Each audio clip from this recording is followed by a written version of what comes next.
బయటికి పిల్లల్ని తీసుకెళ్ళామంటే చాలు ఎండ వేడికి తట్టుకోలేక పిల్లలు ఐస్ క్రీమ్ డబ్బా పైన పడిపోతూ ఉంటారు. అవి ఎలా తయారవుతాయో కూడా తెలియదు. అవేమైనా తక్కువ కాస్ట్ ఉంటాయా? అచ్చా చాలా రేట్ ఉంటాయండి. మన డబ్బులు ఇంకా మన ఆరోగ్యం సేఫ్గా ఉండాలంటే ఇంట్లో టేస్టీగా ఐస్ క్రీమ్ ప్రిపేర్ చేసుకోవచ్చు. ముందు ఒక చిన్న బౌల్లో కస్టర్డ్ పౌడర్ యాడ్ చేసుకుని లంప్స్ లేకుండా కలుపుకోండి. మీరు ఒక మందపాటి గిన్నె తీసుకుని 1/2 లీటర్ వరకు మిల్క్ యాడ్ చేసి బాగా బాయిల్ అయ్యాక మనం ముందుగా ప్రిపేర్ చేసి కస్టర్డ్ పౌడర్ని అందులో యాడ్ చేసి బాగా థిక్ అయిన తర్వాత డీప్ ఫ్రిడ్జ్లో పెట్టుకొని కాస్త కూల్ అయిన తర్వాత మరలా ఇలా మిక్సీ జార్లో వేసుకొని అందులో రుచికి సరిపడా షుగర్, కొంచెం ఇలాచీ పౌడర్, వెనిలా ఎసెన్స్ ఉంటే వేసుకోండి. ఇది ఆప్షనల్. బాగా బ్లెండ్ చేసుకున్న తర్వాత కుల్ఫీ మౌట్స్ అయినా ఇలా ఐస్ క్రీమ్ టబ్స్ అయినా ఉంటాయి కదా, అందులో వేసుకొని మనం డీప్ ఫ్రిడ్జ్లో ఒక 6 అవర్స్ పాటు పెట్టుకొని డీమోల్డ్ చేసుకుంటే చాలా బాగుంటాయండి ఐస్ క్రీమ్స్. పిల్లలు కూడా చాలా ఇష్టంగా ఎంజాయ్ చేస్తారు. ఒకసారి అయితే ట్రై చేయండి. మరిన్ని వీడియోస్ కోసం నా ఛానల్ని సబ్స్క్రైబ్ చేసుకోండి.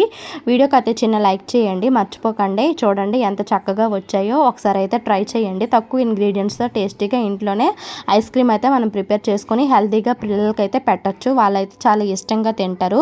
మీరు కూడా ఒకసారి అయితే ట్రై చేసి నాకు కామెంట్ చేయండి. థ్యాంక్ యూ ఫర్ వాచింగ్ అండి. Bye bye.